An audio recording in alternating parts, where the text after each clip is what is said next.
आकाश में दर्शन लगे अगार हो, आग लगी आकाश में दर्शन लगे।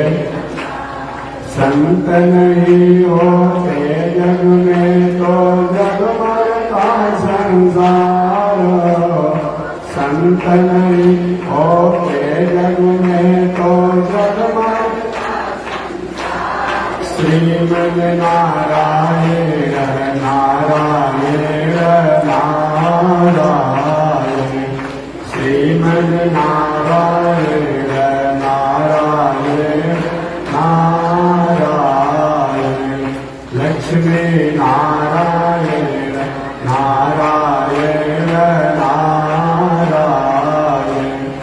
लक्ष्मी नारायण नारायण नारायण।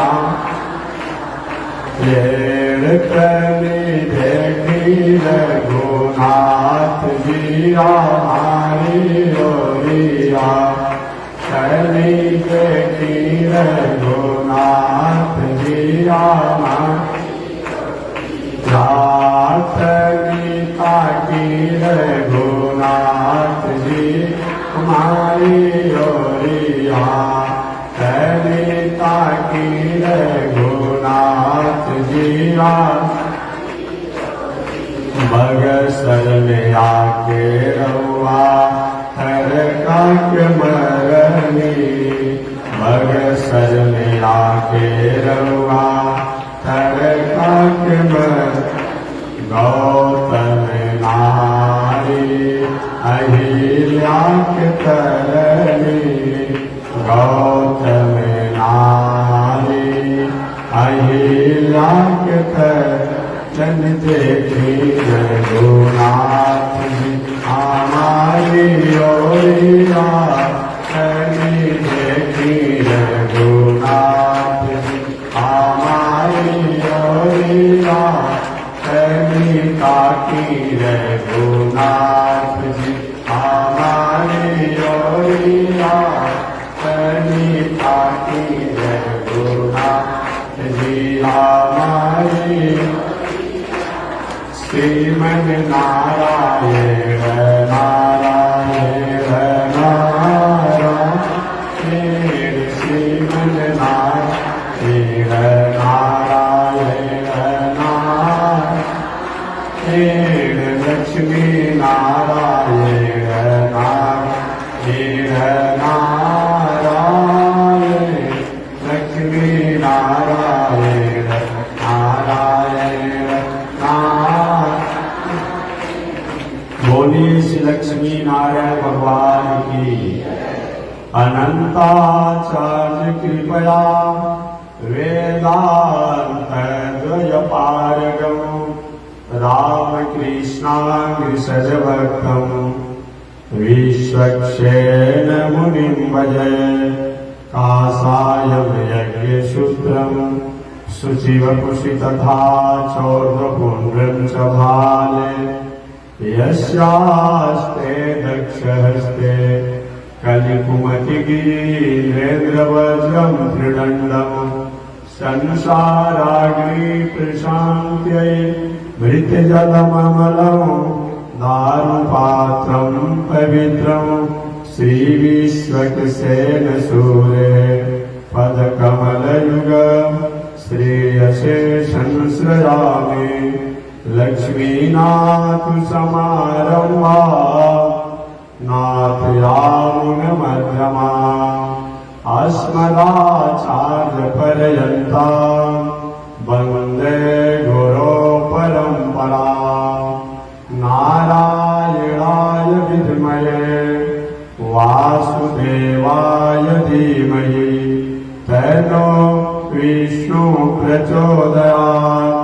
महालक्ष्म्यै च विद्महे विष्णुपत्न्यै च धीमहि तन्नो लक्ष्मी प्रचोदयात्, तन्नो लक्ष्मी प्रचोदयात्। परमाराध्य श्री लक्ष्मी नारायण भगवान नित्य वंदनीय पूज्य गुरुदेव श्री त्रिदंडी स्वामी जी महाराज के जुगल चरणों में कोटिशः नमन। भगवत भागवत आचार्य कैंकड़ पारायण महानुभाव पावन भूमि पर पावन कथा को आप श्रवण करते आए। पावन कथा प्रसंग अंतर्गत नैमिषारण्य के पावन क्षेत्र में 88,000 संत महात्माओं का प्रतिनिधित्व करते हुए ऋषियों में विप्रों में श्रेष्ठ श्री शौनक जी उस हजारों वर्षों तक चलने वाले आयोजन का अगुवाई कर रहे हैं। व्यास पीठ पर व्यास जी के शिष्य उग्र सर्वासुर जी बैठे हुए। श्री शौनक जी ने पूछा कि मानवों के कल्याण के लिए, भगवान की प्राप्ति के लिए, श्री वैष्णव को कल्याण के लिए क्या करना चाहिए। श्री सूत जी ने कहा श्री वैष्णव को, मानवों को, भगवान के भक्तों को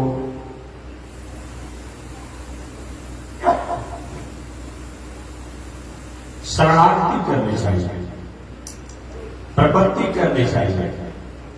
शरणागति प्रपत्ति के द्वारा परमात्मा को जैसे प्रसन्न किया जा सकता है और कोई साधन नहीं है। शरणागति का फल है, चाहे वह गुरु जी हो, चाहे वह प्रहलाद जी हो, चाहे वह नारद जी हो, इन लोगों ने भगवान की कृपा को प्राप्त किया। शरणागति का ही फल है, चाहे सदना कसाई हो, चाहे आयामिल हो, ऐसे लोगों ने भी अपना मंगल प्राप्त किया है।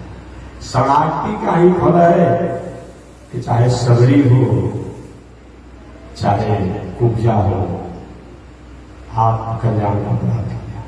शरणागति का ही फल है वर्तमान समय में, चाहे मीरा हो, चाहे रसखान हो, चाहे रहीम हो, चाहे कबीर हो, चाहे सूरदास हो,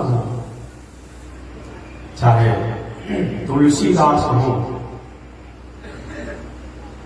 भगवत्पाद रामानुजाचार्य को शरणागति के आचार्य ही कहे जाते हैं।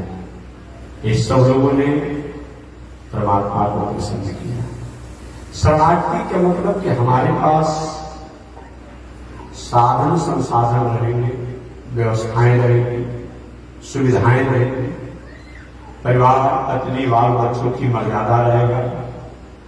हर वस्तु को, हर व्यवस्था को, हर व्यवहार को भगवान से संबंध जोड़ करके उस वस्तु का, व्यवस्था का, व्यवहार का उपयोग करना, सदुपयोग करना, इसका नाम का है शरणागति।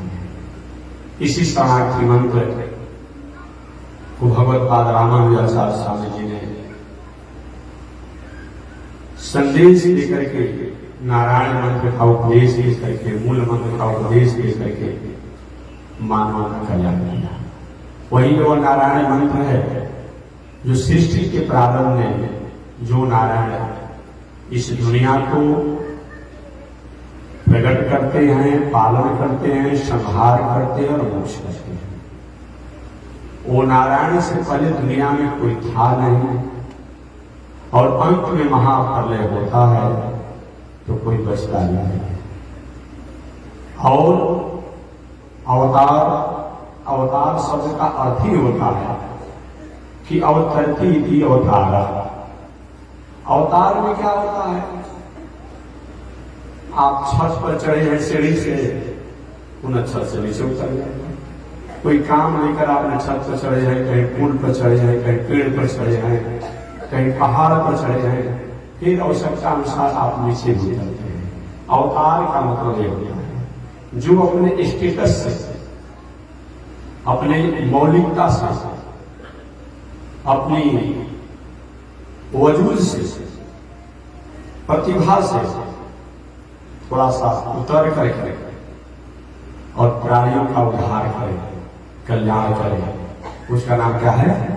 अवतार है। अवतरती थी अवतार। समय समय से रामावतार हुआ, कृष्णावतार हुआ, वामनावतार हुआ, नरसिंहावतार हुआ, वराहावतार हुआ, हयग्रीवावतार हुआ, कच्छप अवतार हुआ, मीना अवतार हुआ। ये सब अवतार है। अवतार में क्या होता है? वह काल, एक समय, कार्य मानव होता है, उसको करने के बाद वो अपने रूप में चले जाते हैं, अपने अंश में चले जाते हैं। एक ऐसा नियामक है, एक ऐसा नियंता है जो कि जो अवतार लेते हैं वह समूह नियामक नियंता, भले ही नाम उनका अलग हो जाता है, काम अलग हो जाता है, गुण अलग हो जाता है, धाम अलग हो जाता है, कर्तव्य अलग हो जाता है, लीलाएं अलग हो जाती है, लेकिन वह नियंता और नियामक जो है उस अवतार के में भी अपने अंश से प्रकट होता है। वो कौन है? ओम दिव्यो देव एको नारायण न ब्रह्मा नेसाण। एकमात्र दिव्य देव अगर कोई है उनका नाम है नारायण। ये नारायण जो है सृष्टि के प्रारंभ में भी रहते हैं, मध्य में भी रहते हैं, अंत में रहते हैं। और जो अवतार लेने वाले हैं वो समय समय से आते हैं और समय समय से अपने लोग को चले जाते हैं। नरसिंहावतार भगवान आए, हिरण्यकश्यप का उद्धार किया, प्रहलाद पर कृपा किए, चले गए। वराहावतार भगवान आए, हिरण्याक्ष का उद्धार किया, पृथ्वी को स्थापना किए, चले गए। जो भी अवतार, रामावतार मर्यादा की स्थापना किए, जब तक रहे लीला किए, 11,000 वर्षों तक। रामायण के अनुसार, भागवत के अनुसार तो 13,000 वर्ष रहेंगे, वाल्मीकि रामायण के अनुसार 11,000 वर्ष रहेंगे। तो भगवान श्री राम आए, 11,000 वर्षों तक रहे, रह करके जिसको उद्धार करना हुआ उद्धार किए, जो लीला करना हुआ लीला कर सके। भगवान श्री कृष्ण आए, 125 वर्ष रहे। उन 125 वर्ष में 11 वर्ष ब्रज गोकुल वृंदावन में रहे, मात्र 11 वर्ष। 14 वर्ष तक भगवान श्री कृष्ण मथुरा में रहे। कितना हो गया? 11 वर्ष ब्रज गोकुल वृंदावन सब मिलाकर 11 वर्ष, और 14 वर्ष मथुरा में रहे भगवान श्री कृष्ण, और 100 वर्ष द्वारिकापुरी में रहे। कुल मिलाकर के 125 वर्ष भगवान श्री कृष्ण इस संसार में रहे।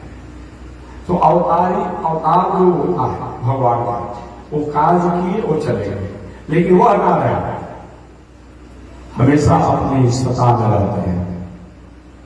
उनका कभी भी आना जाना ही नहीं। कब और भगवान रामावतार चले गए, कृष्णावतार चले गए, तो नारायण भी नहीं। वो तीनों कालों में रहते हैं, वर्तमान भूत भविष्य, तीनों कालों में वह नारायण रहते हैं। नारायण का अर्थ क्या होता है? नारायण नित्यानाम अयनम इति नारायण पदम। नार कहा जाता है नित्य वस्तु को। नित्य माने जो दुनिया में आप देखते हैं, पृथ्वी, जल, वायु, आकाश, अग्नि इत्यादि, जिनकी सत्ता सब जगह है, जिन्होंने सब में अपना आलय और निवास बनाया है, जो कण कण में और क्षण क्षण में और पल पल में जिनकी सत्ता हो, उनको नारायण कहते हैं। ऐसे भगवान श्रीमन नारायण को प्रणाम करते हुए सूर्य जी कहते हैं, वासुदेव परा वेदा, वासुदेव परा वघा, वासुदेव परा योग, वासुदेव परा क्रिया। कहते हैं कि जिन लोगों ने उन वासुदेव को नहीं जाना, वासुदेव का मतलब क्या होता है? बस्ती ही वासुदेव, जो सब में बसते हैं, जो सब में निवास करते हैं, जो सब में सूक्ष्म रूप में रहते हैं, उनको वासुदेव कहते हैं। जो बस करके भी दिखाई नहीं पड़ते हैं, उनको भी वासुदेव कहते हैं। तो वासुदेव परा वेदा, अगर कोई बहुत बड़ा ज्ञानी बन जाए, विद्वान बन जाए, वेदों का जानकार बन जाए, परंतु को वासुदेव वह नारायण से, वह भगवान से, वह विष्णु से, वह राम से, वह कृष्ण से, वह वामन से, वह नरसिंह से अगर उनका संबंध नहीं है, उनको उन्होंने नहीं जाना, तो उनको जप करने का कोई बहुत बड़ा मतलब नहीं है। कि मैं नहीं कहता हूं, श्रीमद् भागवत महापुराण में आपने पढ़ा होगा या कभी सुने होंगे, कथा प्रसंग के बाद में निवेदन करूंगा। श्रीमद् भागवत महापुराण में प्रसंग आया है कि भगवान श्री कृष्ण अपने मित्र मंडली के साथ, बाल गोपालों के साथ जंगल में गाय बछड़ों को चराने के लिए निकले थे। गाय चरते चरते बहुत दूर चली गई।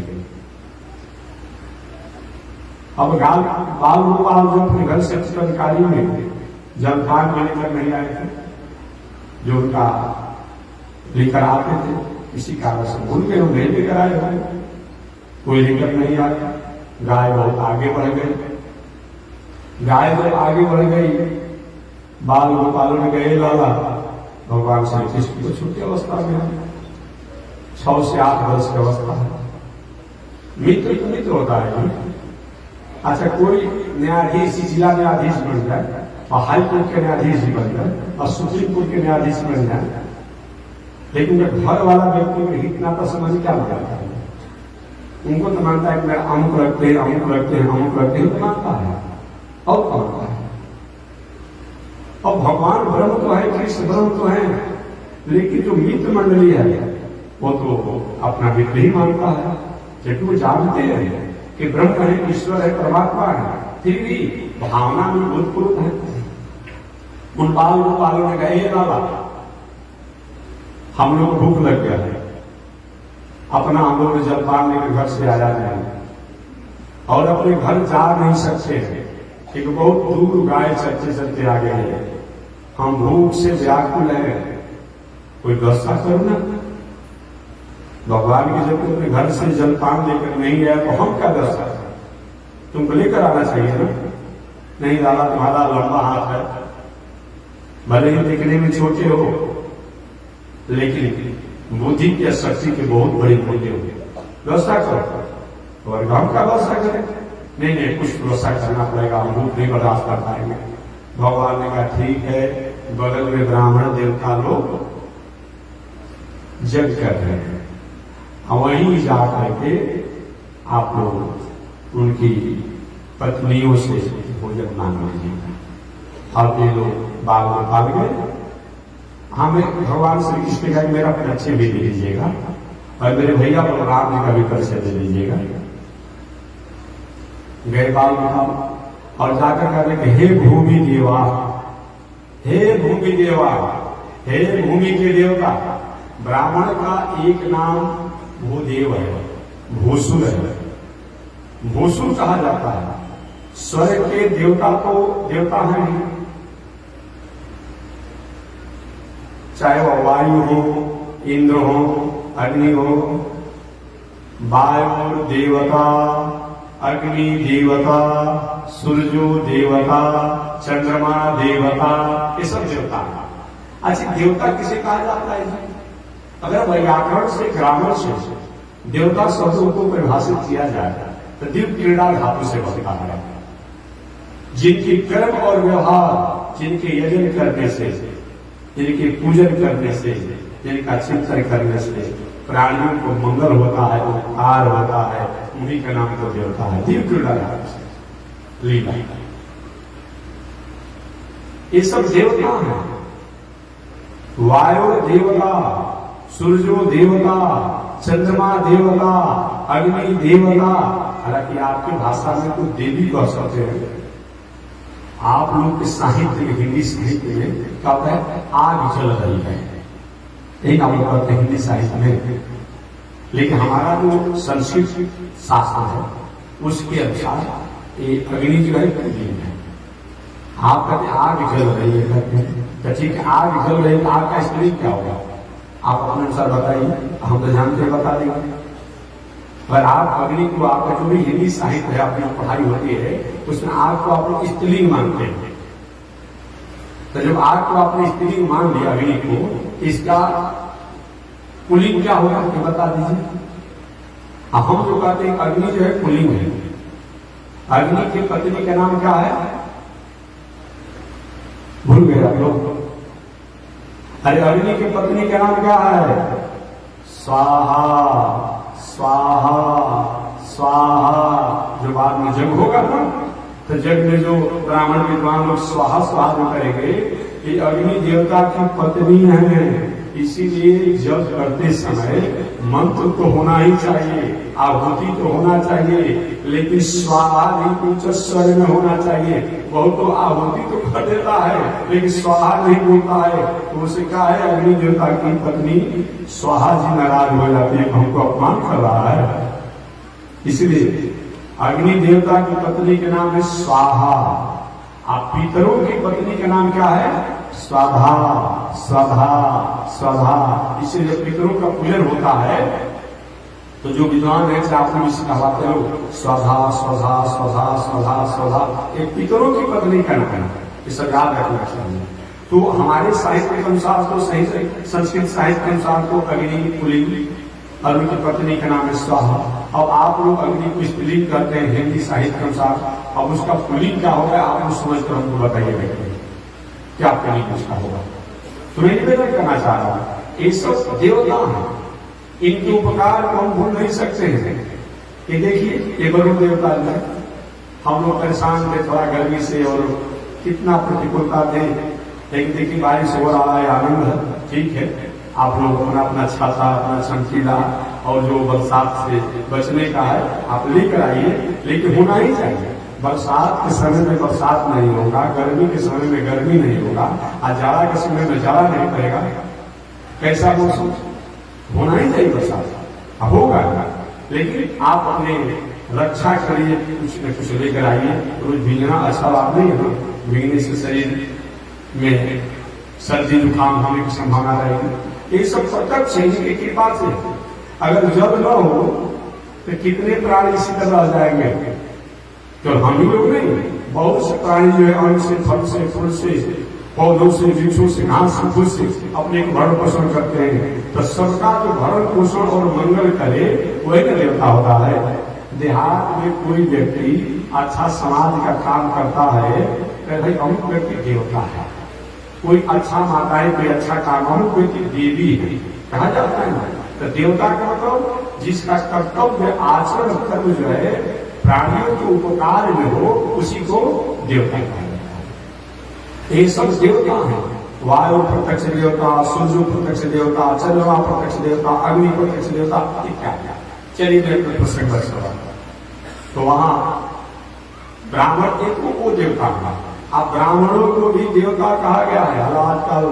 तो सारा दुनिया का जितना अपने को समाज सेवी मान रहा है, पूरे दुनिया में अगर कहीं अपने को दो चार कहीं किसी को भोजन करा दिया, किसी को कपड़ा बांट दिया, किसी को कलम बांट दिया, किसी कुछ किया, तो सब लोग अगर गाली देना अगर तय कर दिया है तो ब्राह्मण को गाली देता है।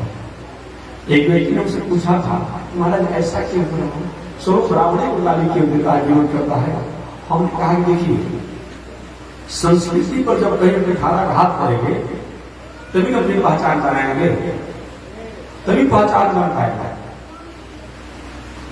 घर में जो नालायक व्यक्ति हो, घर में शराबी हो, कबाबी हो, हिरुचि हो, चोर हो, चुहेड़ हो, कुमार हो, घर में परिवार का कोई सदस्य हो गया, वो कब खाता है, कब आता है, कब जाता है, कोई घर परिवार पर ध्यान देता है, जानता है कि नालायक आदमी है, कोई बातें नहीं करता है। और कोई घर में कमाने वाला व्यक्ति हो, खेती व्यापार नौकरी करके पढ़ा लिखा आदमी अच्छा घर की बीमारी संभालता हो, और एक दिन कहीं भी अगर बिना समय से सो करके जग गया, जगना था उसको 5 बजे 4 बजे, और जग गया कहीं 10 बजे 12 बजे, सारा परिवार उससे पूछते अरे कहीं इतना देर क्यों हो गया भाई, क्या तबीयत खराब है। अब सब लोग उससे पूछते हैं, जबकि नालायक आदमी जो है रोज 10 बजे 12 बजे सोता है, 2 बजे सोता है, कोई उसको पूछता नहीं है। लेकिन एक लायक आदमी कहीं अगर एक दिन देर करके कहीं सो जाता है, अगर काय तो सब पूछते हैं। तो जो है ये ब्राह्मण जो है क्या है, इस हम और आप नहीं कहते हैं, शास्त्र कहता है कि भूसुर है, पृथ्वी की देवता को माना गया है। ब्राह्मण अपना आचरण न करता हो ये बात अलग है, ब्राह्मण अपना आचरण को छोड़ दे ये बात अलग है, लेकिन वो भूसुर कहा गया है क्योंकि ये क्या करते हैं, अपने वैदिक मंत्रों द्वारा जो देवता अपने अपने स्थानों पर हैं उनको वेद के मंत्रों द्वारा आहुत करके और समाज का, पूरे राष्ट्र का मंगल करते हैं। इसलिए इसको भूसुर कहा गया है, भूदेव कहा गया है शास्त्रों में। नहीं मानना है, अच्छा मैं कहता हूं कि अगर कोई स्थिति नहीं है तो विरोध किस बात का? हमेशा मैं कहता हूं, कोई कहते हैं हम पंडित जी के निषेध किए, हम पंडित को नहीं मानते, हम ब्राह्मण को नहीं मानते, आज अपने स्वयं पंडित बनना चाहता है। अरे भाई, तो ब्राह्मण और पंडित कोई चीज ही नहीं है तो तुम बनना क्यों चाहते हो?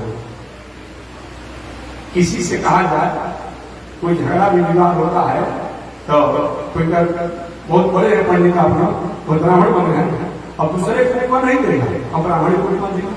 अब हम नहीं करते हैं।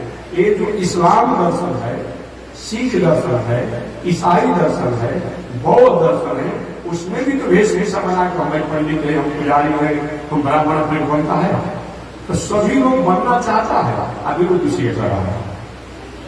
क्या ध्यान होता है?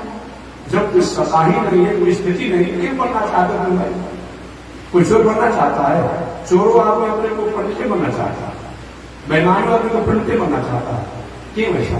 जाके देखिए ना, रिपोर्ट मेरा में जाकर बैठ कर पंडित बन करके पुजारी बन करके पूजा करा रहा है। आप चले जाइए इस्लामों के यहाँ, वहाँ मौलवी मौलाना बन के कोई पूजा पाठ करा रहा है।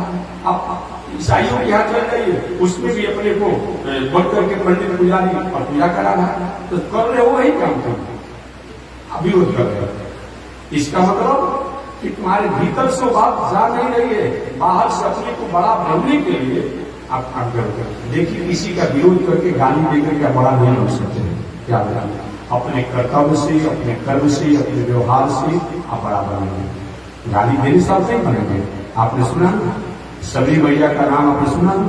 वो बेलनी थी, कोल मिल जो होते हैं वो सबरी सबल जाति की थी, लेकिन अपने व्यक्तित्व से इतना अपने को उठाया कि जिस समय सबरी मैया भगवान श्री राम को लेकर के जब जा रही थी, घुमा रही थी, जाते जाते पंपा सरोवर के तट पर गई सबरी मैया। और सबरी मैया जब पंपा सरोवर के तट पर गई, भगवान श्री राम ने कहा, सबरी मैया ये पंपा सरोवर का जल फूल जैसा क्यों दिखाई पड़ रहा है, इस दुर्गंध क्यों आ रहा है? सबरी मैया रोने लगी, प्रभु आप जान करके अनजान क्यों हो जाते हैं? आप जान करके अनजान क्यों हो जाते हैं? और दुनिया के लोग आपको न पहचान ले तो मैं आपको पहचानती हूँ। मेरे गुरुदेव ने कहा था, सबरी तुम राम राम का, तेरे घर राम आएंगे, वही राम है जो नारायण साक्षात त्रेता जो में रामावतार के रूप में दशरथ नंदन मन करके जंगल में घूम रहे हैं। और प्रभु आप अनजान हो रहे हैं? मेरी बताओ, मानो सबरी द्वारा उस पंपा सरोवर की महिमा को और प्रतिपादन करने के लिए भगवान श्री राम ने पूछा। सबरी मैया ने कहा कि मेरे गुरुदेव बता मेरे से पर कुछ संत महात्माओं ने ईर्ष्या और द्वेष की भावना से उन पर कलंक लगा दिया, ईर्ष्या करके। तो वही मेरे गुरुदेव पतंग ऋषि ने कहा कि मेरे में किसी प्रकार का दोष नहीं, ऋषियों द्वारा किसी द्वेष और ईर्ष्या में आकर उन पर कलंक लगाया गया है। पंपा सरोवर का जल कुंड जैसा हो जाए और इसमें दुर्गंध आ जाए। तो मेरे गुरुदेव के वचनों के कारण इस पंपा सरोवर के जल कुंड जैसा हो गया है और दुर्गंध आ रहा है। भगवान श्री राम ने कहा, इसको तुम पवित्र कर दो ना, तुम इसको पवित्र कर दो। सभी में एक नहीं, प्रभु ऐसा बात कीजिए, आप इसको पवित्र कर दीजिए। मैंने सुना है आपने चरणों के स्पर्श करके गौतम ऋषि की पत्नी अहल्या का उद्धार कर दिया, नारी से श्राद्ध करा दिया। तो क्या इस जल को आपके चरणों के स्पर्श होने से क्या पवित्र नहीं हो जाएगा, निर्मल नहीं हो जाएगा? भगवान श्री राम ने नहीं भैया मैं काम को नहीं कर सकता हूँ, तुमको ये काम को करना होगा। अरे प्रभु हम कैसे कर सकते हैं? नहीं, मेरी इच्छा है कि आप ये अपने चरणों का स्पर्श करो। भगवान की आज्ञा प्राप्त करके और सबरी मैया ने जीव ही अपने चरणों को स्पर्श पंपा सरोवर में किया, वो सही में पंपा सरोवर निर्मल हो गया और दुर्गंध समाप्त हो गया। जैसे कहीं टिकली रखा हो और गंगा मटमैला जल हो, तो जब तक से फिटिकली को स्पर्श नहीं कराएंगे तब तक से जल निर्मल थोड़े हो जाएगा। भले दूर रखा हुआ हो, अगल बगल में रखा हुआ, सबरी की वही पंपा सरोवर के तट पर अतिथि आश्रम बना करके इस प्रकार से। तो मैं निवेदन करना चाह रहा था कि व्यक्तित्व का कितना बड़ा महत्व होता है। भगवान श्री राम जब जाने लगे तो ऋषि ने पूछा, प्रभु सबसे इसको आपको इस रामा अवतार में सबसे अधिक प्रशंसा और सेवा कहाँ प्राप्त हुआ? भगवान श्री राम ने कहा सबरी क्या है, सबरी क्या है। और खाने को क्या दिया, जंगल में क्या मिलेगा? आज ये पंपा सरोवर बहुत अच्छे से वैसा फल नहीं है, क्या मिला? बैल दे दिया, बेर दे दिया, बेर खाने को, बैल खाए भगवान। बेर से मतलब नहीं है, मतलब क्या है? प्रेम भावना और श्रद्धा से मतलब है। तो व्यक्ति बड़ा होता है, लेकिन व्यक्ति उसका अगर होता है तो व्यक्ति बड़ा सोना में सुबह हो जाता है। हमारे यहाँ व्यक्तित्व का महत्व है। हम किसी को गाली देकर, किसी को अपमान करके अगर हम बड़ा बनना चाहेंगे, ऐसा नहीं होगा। आप में आचरण होना चाहिए, आप में व्यक्तित्व होना चाहिए, आप में नैतिकता होनी चाहिए, आप में मौलिकता होनी चाहिए, तब आप बड़ा हो सकते हैं। तो ठीक है, ब्राह्मण कई मार्गों से कई खान पान में भटके हुए हैं, तो क्या सबको हम गालियां देंगे? ऐसा नहीं होना चाहिए, ऐसा नहीं होना चाहिए।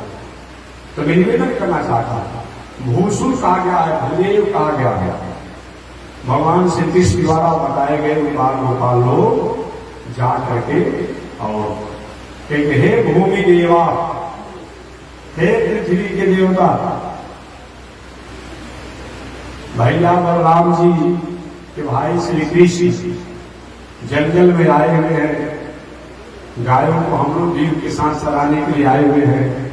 हम अपना भोजन लेकर अपने घर से नहीं आए, बहुत दूर हम निकल गए हैं, हमें भूख लगी है और हम अपने से नहीं आए हैं। भगवान श्री कृष्ण बलराम के जो छोटे भाई हैं, उन्होंने भेजा है, हमें भोजन दीजिए। अभी ब्राह्मण देवता इनको थोड़ा सा अपने देवता का ईगो हो जाता है ना,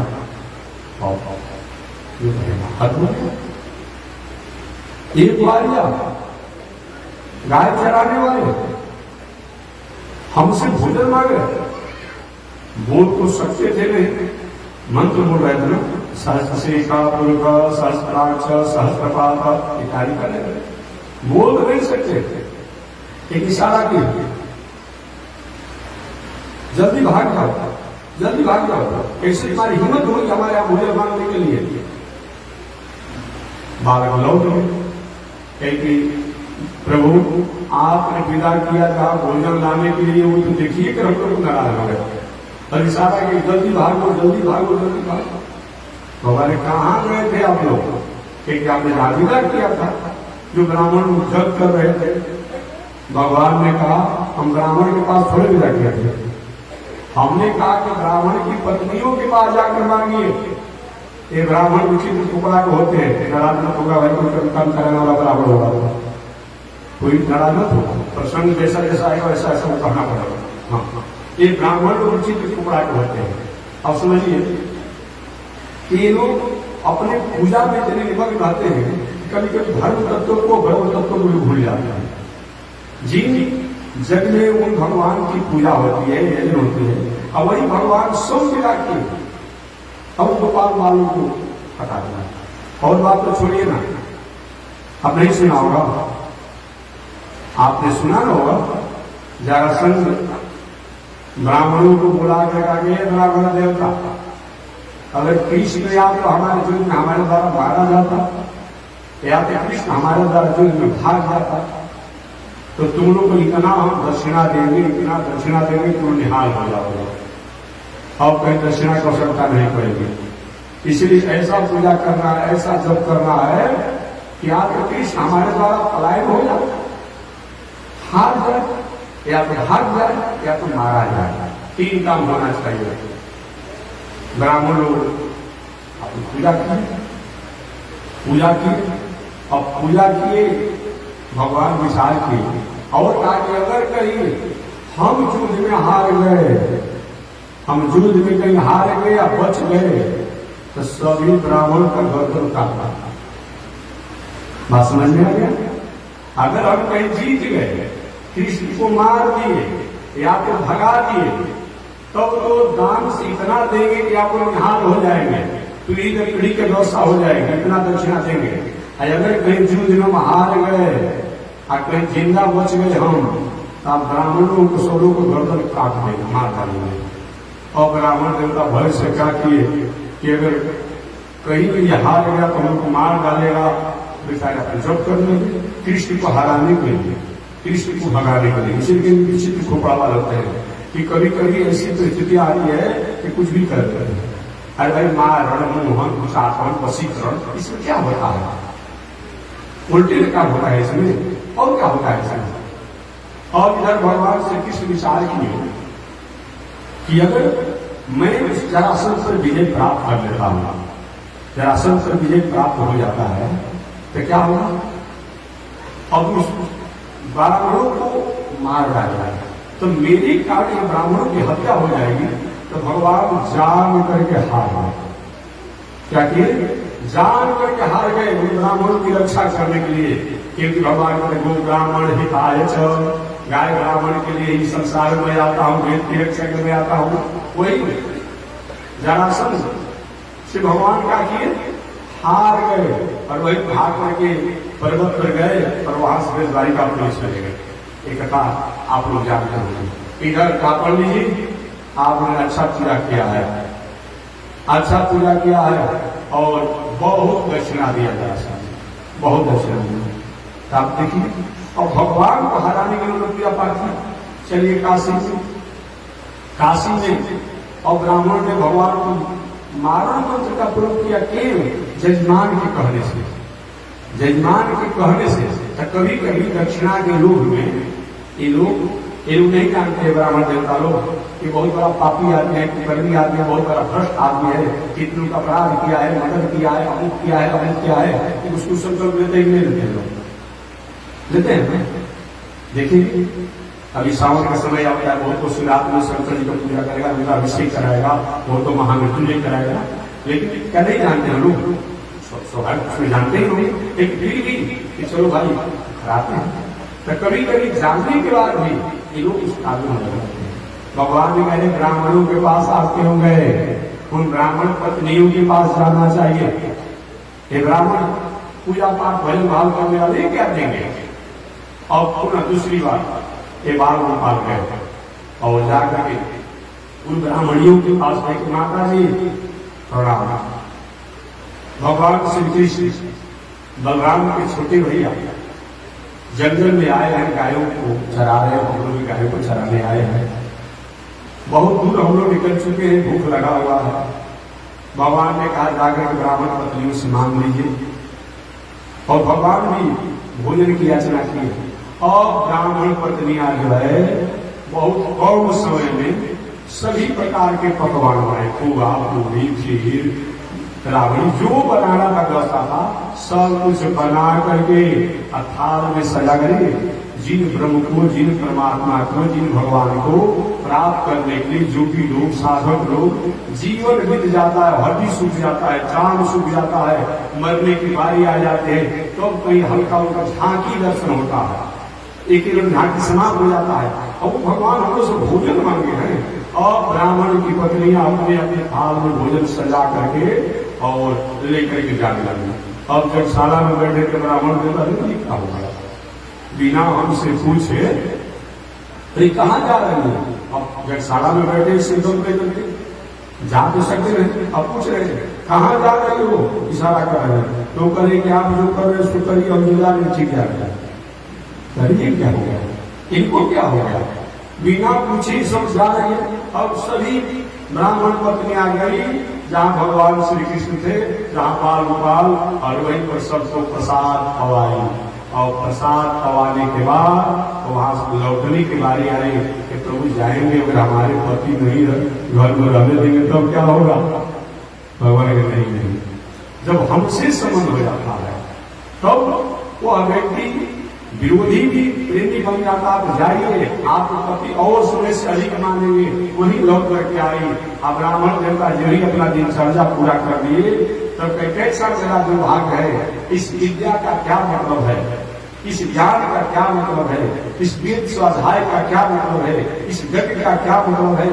जिन जग के द्वारा, जिन विद्या के द्वारा, जिन वेद के द्वारा उन ब्रह्म को प्राप्त किया जाता है, और वही ब्रह्म का हम दर्शन नहीं कर पाए, उनकी अवज्ञा की, उनकी भक्तों का अनादर किए, ऐसे क्या मतलब है, अपने में पश्चाताप करते हैं। वही बातों को यहाँ सूत जी महाराज करते हैं।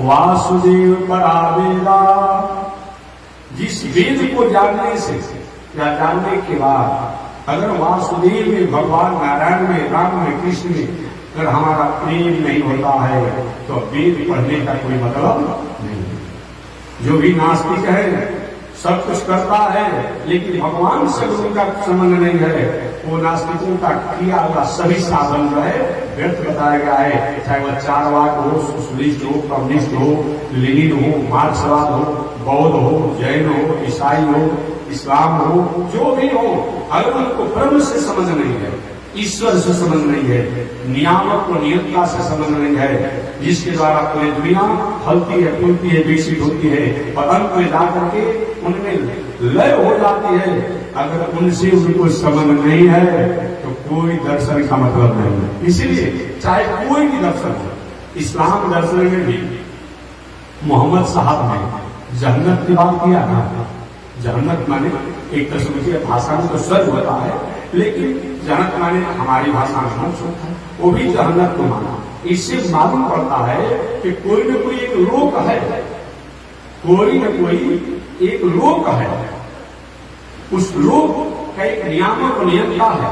भले उनको पुकारने का शब्द अलग है, पूजा करने की प्रणाली अलग है, वो उसको क्या कहते हैं, पुजारी करते हैं और भी अलग अलग नामों से जानते हैं। वो कहते हैं रोज जब आवाज लगाते हैं, प्रार्थना करते हैं, खुदा को बुलाते हैं, लेकिन खुदा अभी तक उनकी बातों को कभी नहीं सुन पाते, नहीं सुन पाते हैं, लेकिन वो बुलाते हैं तो खुदा कह क्या है वो मानता है। वो भी कहीं न कहीं जहन्नम को एक तत्व को मानता है। हम उनको ब्रह्म कहते हैं, उनको ईश्वर कहते हैं, उनको परमात्मा कहते हैं, और उन्होंने खुदा कह ही दिया कि कहीं अलग नहीं कि हमारे भगवान का नाम लिया उन्होंने। आप कहेंगे कैसे, हम नहीं कहते, वेद द्वारा मैं प्रमाण दूंगा। यजुर्वेद के माधली शाखा के 40वां अध्याय में लिखा हुआ है खम ब्रह्म। ख का ब्रह्म होता है, ख का ब्रह्म होता है। अगर उन्होंने खुदा कह दिया तो ख माने ब्रह्म, उन ब्रह्म को सब अपने आप उन्होंने क्या किया, प्रार्थना किया, बुलाया, उनको ध्यान किया, चिंतन किया। वो अलग कहीं हमारे ब्रह्म से नहीं है। उनकी प्रणाली अलग हो सकती है, उनकी विचारधाराएं अलग हो सकती है, उनका दर्शन अलग हो सकता है, अपने पूजन की पद्धति अलग हो सकती है, लेकिन अलग नहीं, अलग नहीं हो सकते हैं, क्योंकि सृष्टि का नियामक नियंता सृष्टि के प्रारंभ का वही है। इसीलिए जो भी मानव, उस मानव को चाहिए कि अगर हम असत मार्ग पर हैं, अगम्य मार्ग पर हैं, अमर्यादित मार्ग पर हैं, उसको त्याग करके असतवत पर हम चले। इसीलिए तो भगवान श्री कृष्ण ने कहा कि हे दुनिया में रहने वाले लोग, सर्वधर्मान परित्यज्य, अगर कहीं किसी कारण से तुम्हारे जीवन में खान पान, रहन सहन, उठन बैठन, बोलन चालन, संगत, पूजन पाठ, आराधना साधना, ध्यान चिंतन, जो कि कहीं मार्ग कहीं भटक गए हो, एक मनमाने ढंग से कहीं साधना कर रहे हो, आराधना कर रहे हो, तो सर्वधर्मान परित्यज्य। इसीलिए वहां धर्मान शब्द, धर्मान माने जो धर्म नहीं है लेकिन धर्म मान को जो किया जा रहा है उनको त्यागो और मान लेकर शरण कर लो। अब उसके बाद मेरे वेद, मेरे शास्त्र, मेरे स्मृति, मेरे पुराण में जो बात है उनके अनुसार तुम अपने जीवन को स्वीकार करो। अहम पासर पापे भ्यो, तो पहले के तुम्हारा जो पाप है उस पाप को मैं समाप्त कर दूंगा। पाप जो है उसको मैं समाप्त कर दूंगा, कोई गलती हो गया है तो। और अहम पासर पापे भ्यो मोक्ष ईशानी मां सुचो, और तुम्हारा मैं मंगल कर दूंगा। इसीलिए जिस वेद के स्वाध्याय के द्वारा ब्रह्म परमात्मा और ईश्वर में हमारे विधान नहीं हो, हमारी निष्ठा नहीं हो, वो वेद का कोई मतलब नहीं। वासुदेव परावेदा वासुदेव परामखा, जिस जग के द्वारा उन वासुदेव को नहीं जाना जाए तो कोई जग का मतलब नहीं है। और पावन जग को रंगे श्रावण भी कर रहा था, और पावन जग को कंस ने किया, और पावन जग को और भी लोगों ने किया, हिरण्याक्ष हिरण्यकशिपु ने किया। इससे क्या हुआ? जिस जग के द्वारा उन वासुदेव की जजन नहीं किया गया, पूजन नहीं किया गया, तो कोई मतलब नहीं होता है। जग का मतलब होता है भगवान श्रीमन नारायण, जग का मतलब होता है वेद। तो वासुदेव परावेदा वासुदेव परामखा, वो अवेद को जानने से क्या मतलब? जैसे कि आर्य समाजी, आर्य समाजी जो होता है ये भी वेद को मानता है। हालांकि नाराज मत होगा, कोई आर्य समाजी होगा तो नाराज मत होगा। आर्य समाजी जो है वो भी वेद को मानते हैं। वो वेद को मानता है, सत्यार्थ प्रकाश का मानता है, वो भी वेद को मानता है। लेकिन उस वेद को मानने से क्या मतलब? जिस वेद को मान करके तुम उन वासुदेव को चुनौती देते हो, उन नारायण को चुनौती देते हो, उन ब्रह्म की चुनौती देते हो, उन राम को चुनौती देते हैं, उन कृष्ण को चुनौती देते हैं, उन बावन को चुनौती देते हैं, उन नरसिंह भगवान को चुनौती देते हैं, ऐसे वेद को आपको मानने से क्या मतलब? वे कहते हैं कि हम वेद को तो मानते हैं, ईश्वर की सत्ता है, लेकिन उनकी प्रतिमा नहीं है, उनकी मूर्ति नहीं है। वेद मानना हुआ, वेद मानना हुआ। सैकड़ों सैकड़ों प्रमाण वेद में दिया गया कि मूर्ति है, मूर्ति है, मूर्ति की आराधना होनी चाहिए। सृष्टि के प्रारंभ में जब ब्रह्मा जी के पुत्र आदि स्वयंभू मनु को कोई संतान नहीं हो रहा था, तो उन्होंने मूर्ति की आराधना करके, स्वरूप की आराधना करके, आकार की आराधना करके, प्रतिमा की आराधना करके ही सृष्टि का विस्तार किया। सूर्य के बड़े पुत्र सत्यव्रत श्राद्ध वैवस्वत मनु, इनको भी कोई वंश नहीं हो रहा था, वंश विस्तार नहीं हो रहा था, तो रंगनाथ भगवान की आराधना करके उन्होंने आगे वंश का विस्तार किया। वही रंगनाथ भगवान जो सतयुग के सत्यव्रत श्राद्ध वैवस्वत मनु के आराध है, वही पूजा होते आ रहा था। और त्रेता युग में दशरथ जी महाराज भगवान श्री राम जी की, और बाद में विभीषण जी के मांगने पर वही रंगनाथ भगवान को लेकर विचार था, जो आप सुन चुके हैं, जो कावेरी के तट पर वही रंगनाथ भगवान उपस्थित हो गए और लंकापुरी को देखते हैं। तो वह भी आराधना करते। तो जिस आप वेद को मान रहे हैं, अब वेद में जो मूर्ति की बात आती है, वहां कहते हैं कि वेद में मूर्ति पूजा में मूर्ति को नहीं मानते। वेद मानना हुआ, नहीं मानना। इसीलिए वासुदेव परावेदा, जिस वेद के द्वारा उन वासुदेव को, नारायण को अगर नहीं जाना जाए तो वेद जानने का कोई मतलब नहीं है। वासुदेव परामखा, जिस जग के द्वारा उन वासुदेव का यजन नहीं किया जाए, क्योंकि यज्ञ शब्द का अर्थ ही होता है विष्णु। व्याकरण से जग शब्दों को परिभाषित किया जाए तो जज्ञो वही विष्णु, जज्ञो वही विष्णु। जग का मतलब विष्णु होता है, विष्णु वही नारायण, विष्णु वही राम, विष्णु वही कृष्ण, विष्णु वही वामन, विष्णु वही नरसिंह, विष्णु वही हरि। माने विष्णु व्याप धातु से बनता है, जिनकी सत्ता, जिनकी शक्ति, जिनका पूरे दुनिया में व्याप और व्यापक होकर के प्राणियों को अलग अलग युगों में, अलग अलग कालों में, अलग अलग क्षणों में, अलग अलग स्थानों पर, अलग अलग रूपों में, अलग अलग लोगों को आधार बना करके, अलग माध्यम बना करके जो प्राणियों का उपकार किया जाता है, उन्हीं को विष्णु कहते हैं। तो जो वासुदेव परामखा, अगर वह जग, इस जग में उन वासुदेव को अजर नहीं किया जाए, भगवान श्रीमन नारायण को अजर नहीं किया जाए, वो जग का मतलब कोई नहीं है। वासुदेव परायोगा, जिस योग के द्वारा बहुत से योग साधना लोग करते हैं, जिस योग में, जिस ध्यान में, जिस चिंतन में आजकल नया नया योग चला है, ब्रह्म कुमारी तक, गौर कुमारी तक, कहाँ एक ध्यान उड़ा देता है वो।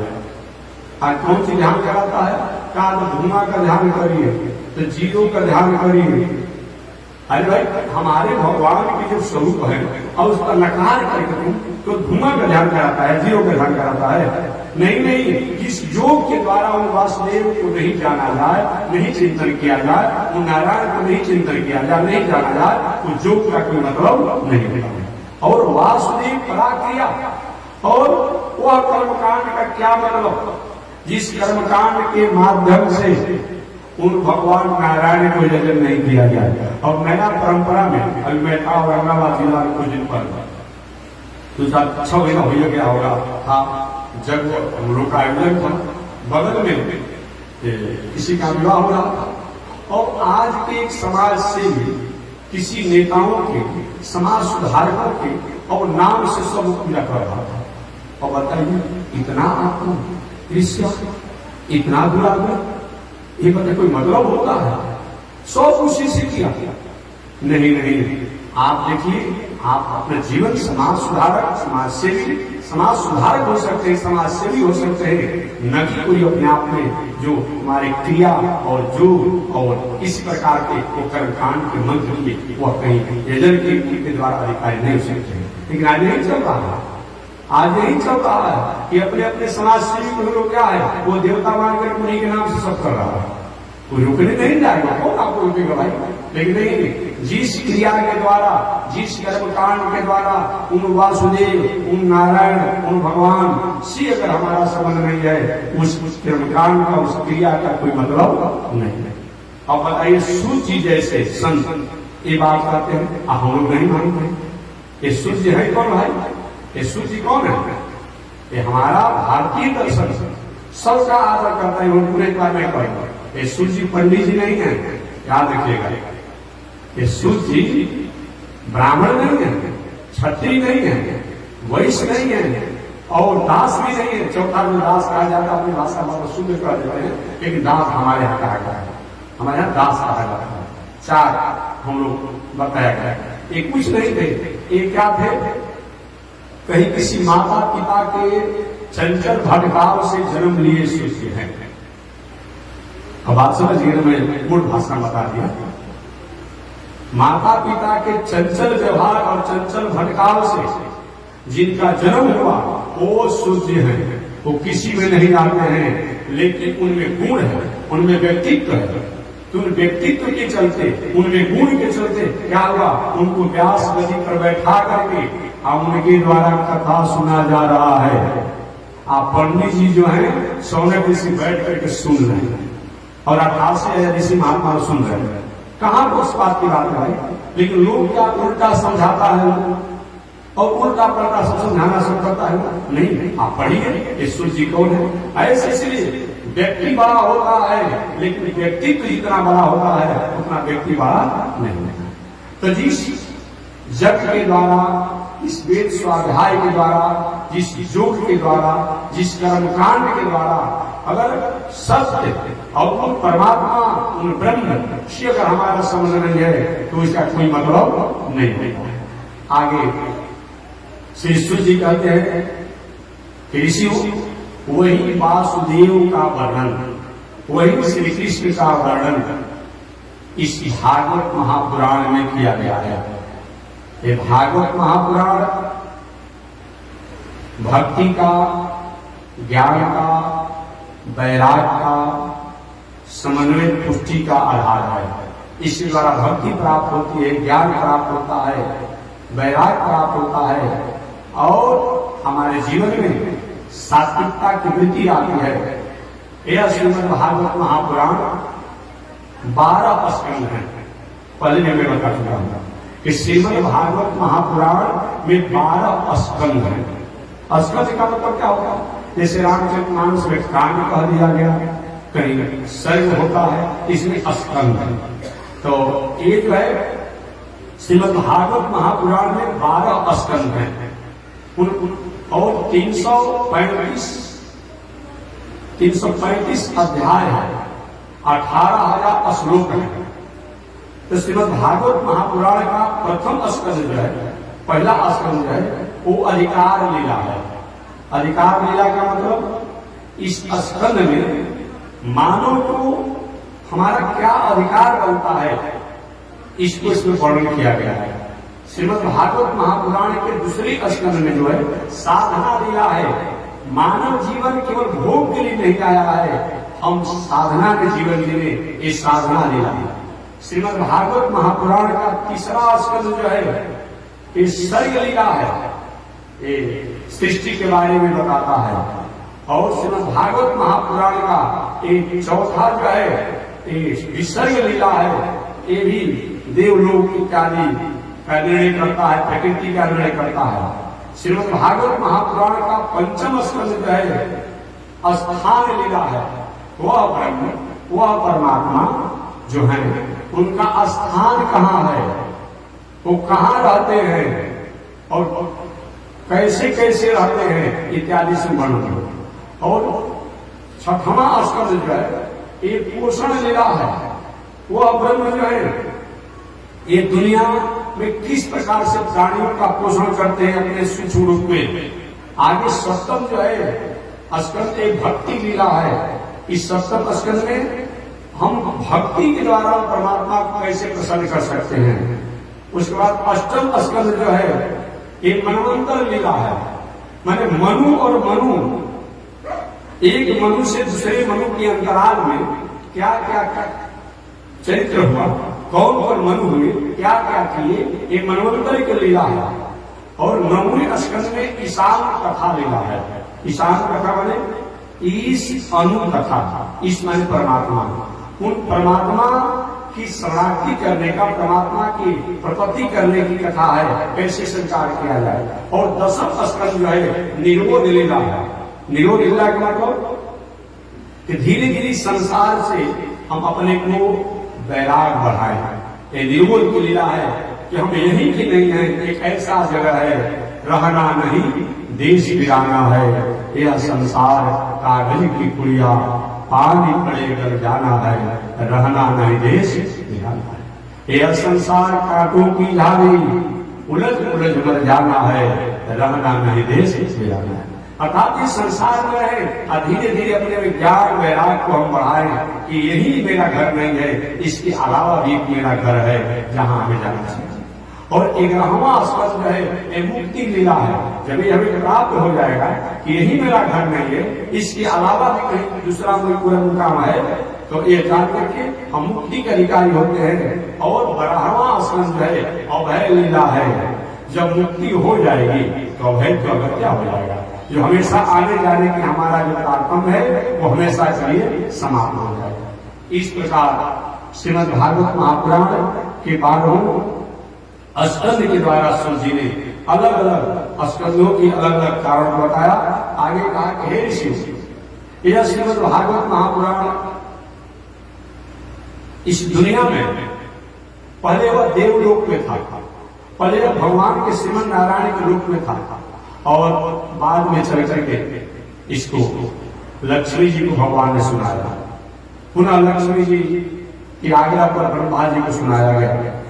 ब्रह्मा जी ने पुनः अपने बड़े बेटा सनक सनंदन सनातन संत कुमार को सुनाया। कभी नारद को भी सुनाया ब्रह्मा जी ने। सनक सनंदन सनातन संत कुमार ने अनुष्ठान के रूप में नारद जी को सुनाया। इस प्रकार ये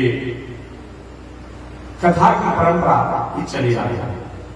भगवान जब इस संसार में सत्य रूप में रहते हैं, सतोमय रूप में रहते हैं, ये दुनिया पूरा जल ही जल एकमात्र भगवान ही होते हैं। जब भगवान रजोमय कोई में होना चाहते हैं तो सृष्टि का विस्तार करते हैं, और वही भगवान जब तमोमय कोई में होना चाहते हैं तो सृष्टि का संहार कर देते हैं।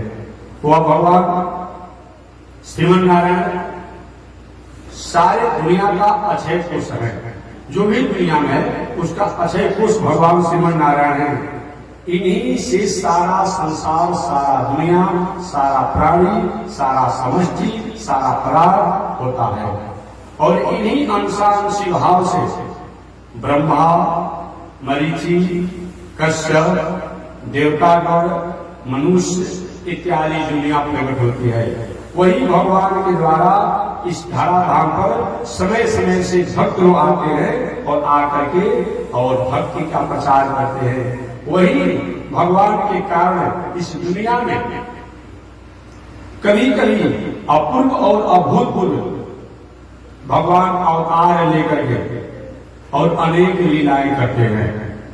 अवतार की बातों को सुनकर के सौने किसी के मन में कौतूहल हुआ, महाराज भगवान फिर अवतार है क्या? भगवान अवतार नहीं लेते काम नहीं चलेगा? आखिर भगवान अवतार लेते ही क्यों? जब भगवान भगवान है, पूरी दुनिया में उनकी व्यापक है, पूरी दुनिया कड़कड़ में जब है तो उनको अवतार लेने की क्या आवश्यकता है? कभी कभी नास्तिक लोग या कुछ बहुत अपने को पढ़े लिखे लोग ऐसा प्रश्न करते हैं कि जब भगवान है तो भगवान को अवतार लेने की क्या आवश्यकता था? जो समझाते और व्यापक है। एक व्यवहारिक उदाहरण में ले लें। व्यवहारिक उदाहरण, जल की सतह सब जगह है, जल की सतह सब जगह है। किसी को बोरिंग द्वारा सिंचाई करना है, किसी को नल कल वाला पानी पीना है, स्नान करना है, तब पृथ्वी में जल की सतह है। इस जल की सतह से क्या खेती आपकी हो जाएगी? प्यास आपको बुझ जाएगी? तो क्या आपने बोरिंग कर लिया तो जल की सतह समाप्त हो जाती है?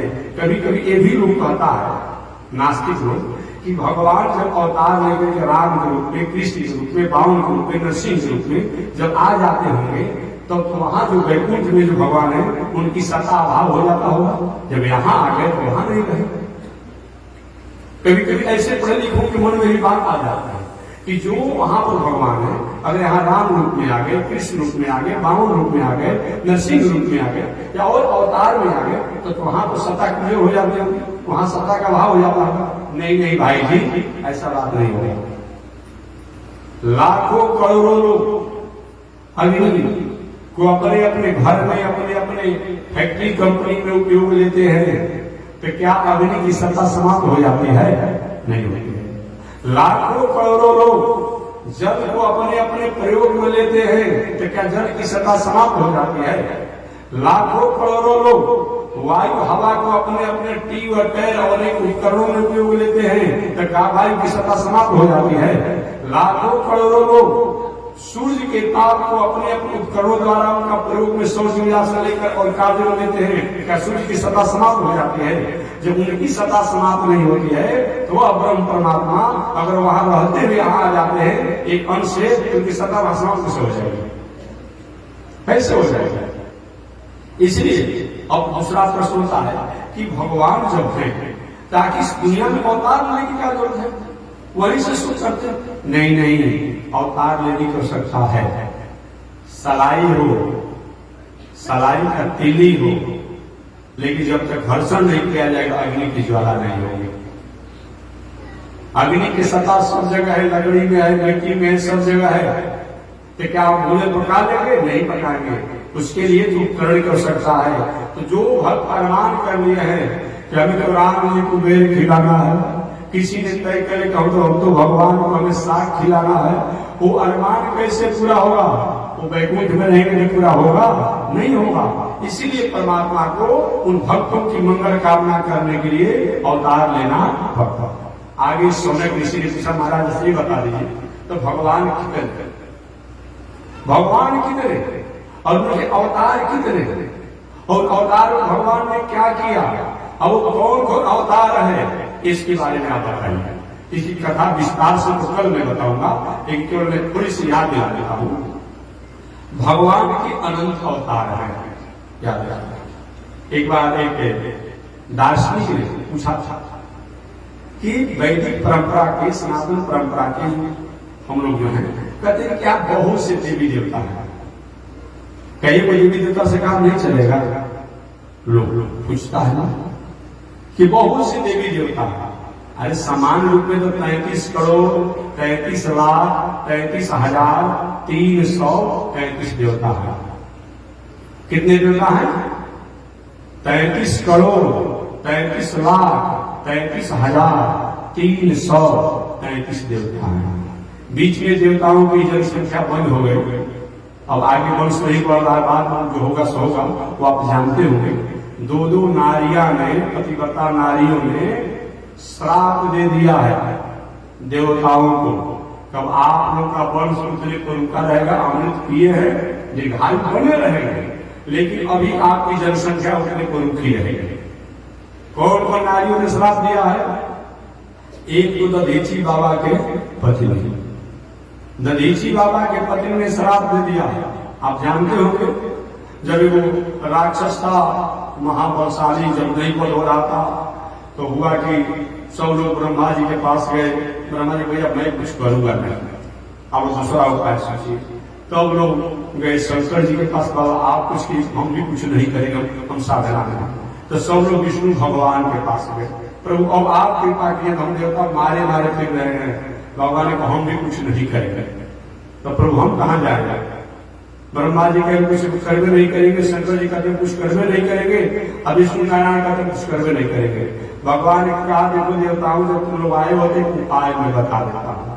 दधीची बाबा बहुत बड़ा तपस्या साधना किए, और तपस्या साधना करने के कारण उनका हड्डी जो है वो वज्र के समान हो गया है। उस हड्डी को लेकर के जो भी हथियार बनाया जाएगा और उस हथियार से संग्राम किया जाएगा, तो क्या होगा?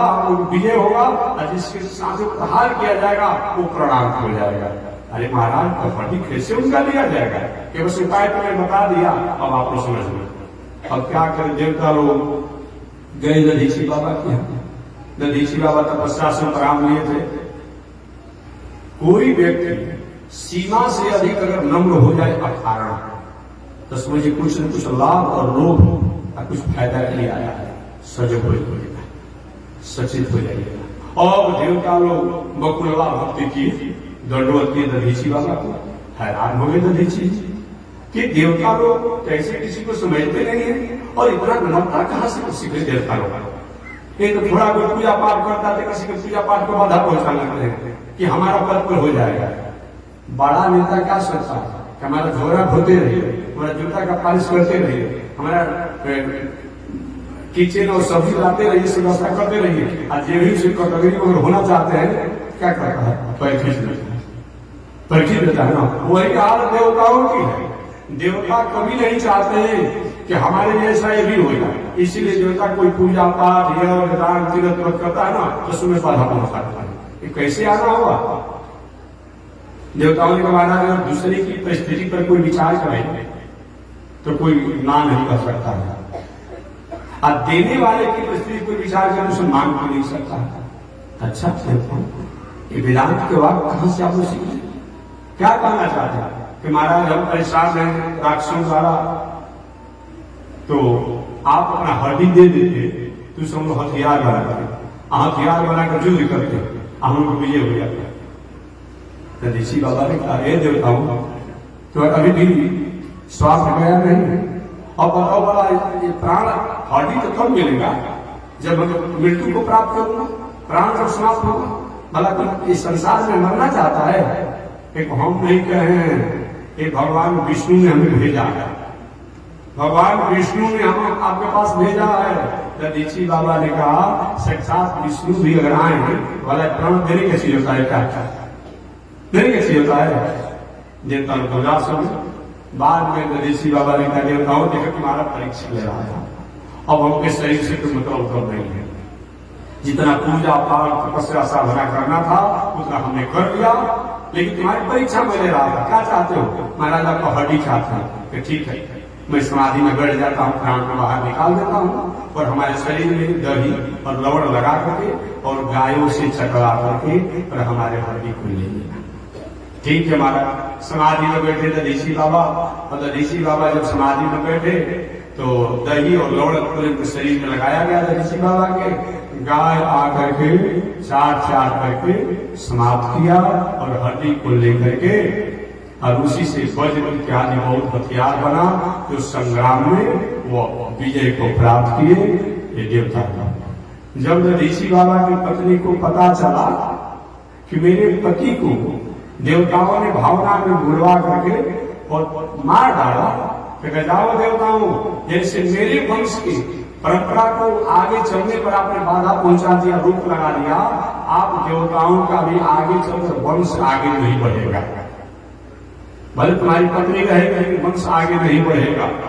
और गाय को भी श्राप दिए कि जो तुमने मेरे पति को चाट चाट करके शरीर को साफ किया है, तो कलयुग आएगा तब विधर्मी लोग कितना भी कानून बनेगा, कितना भी कुछ व्यवस्था होगा, लेकिन तुमको भी काट काट कर लोग खा जाएंगे।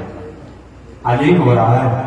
बहुत कुछ प्रयास हम कर रहे हैं, अपनी गायों की रक्षा कहाँ हो पा रही है। कहीं न कहीं गाय द्वारा अपने किए हुए कर्मों का फल भोगना पड़ रहा है। दधीची बाबा के पति ने श्राप दिया कि कितना भी प्रयास किया जाएगा, लेकिन धर्मी लोग देश में विदेश में, कहीं आप विदेश में रोक भी लगा देंगे, विदेश में थोड़ा रोक लगा देंगे। ये लोग क्या करेंगे कि तुमको भी काट कर खाएंगे, तुम्हारा दूध भी पिएगा, तुमको काट कर खाएंगे।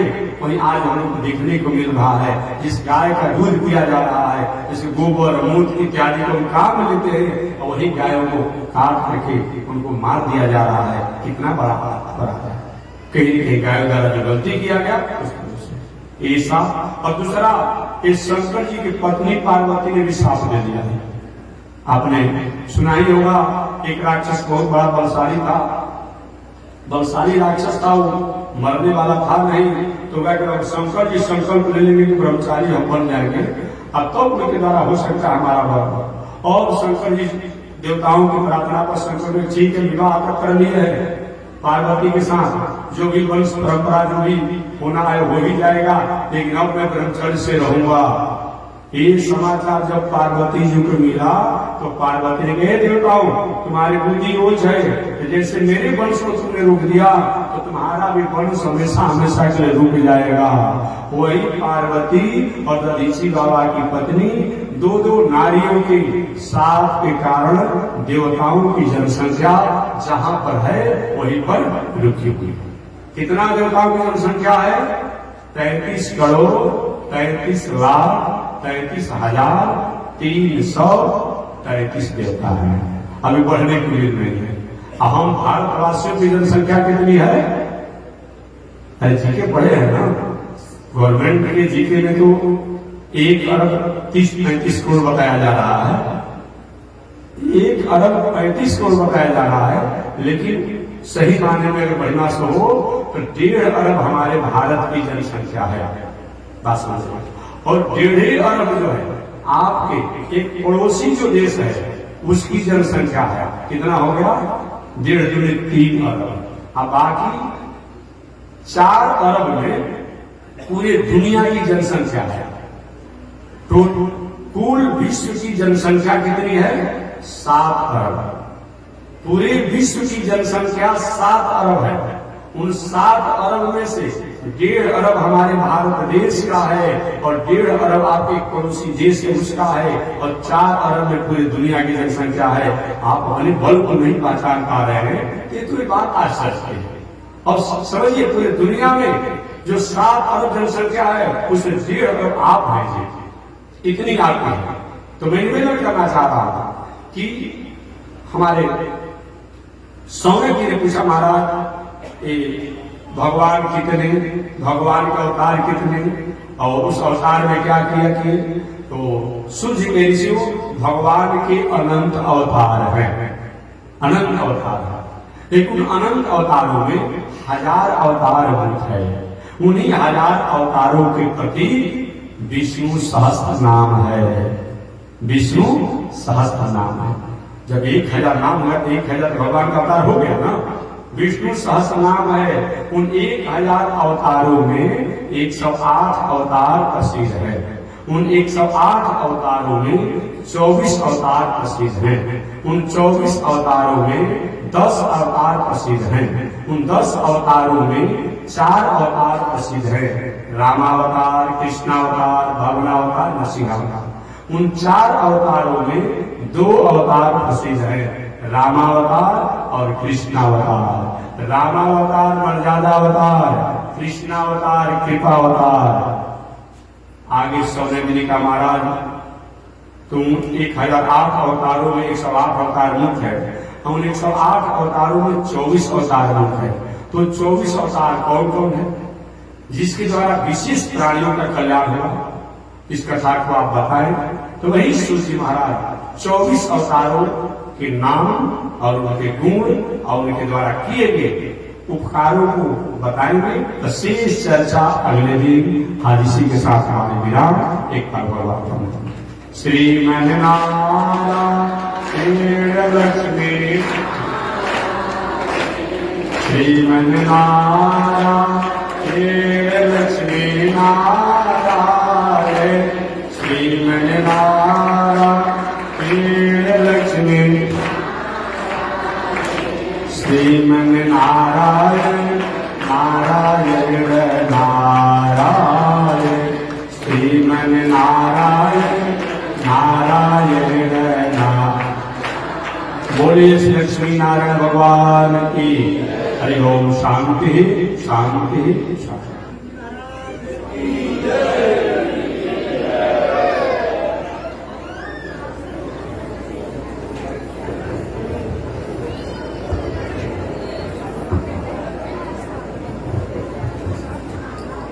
ओम चंद्रमा मनसो जातः चक्षो सूरजो अजायत श्रोत्रायुष प्राण समुखा जगीरजायत श्रीशते लक्ष्मी शवद्र्यावहोरात्रे पार्श्वे नक्षत्राणि रूपमस्मिनो व्यातम्ब ईश्वरे निघाला मोमयी भाळ सर्वलोकं मयी भाळ। श्री लक्ष्मी नारायण भगवान की जय। विश्व जगदाता श्री त्रिदंडी स्वामी जी महाराज की जय। हरि ओम। शांति शांति शांति।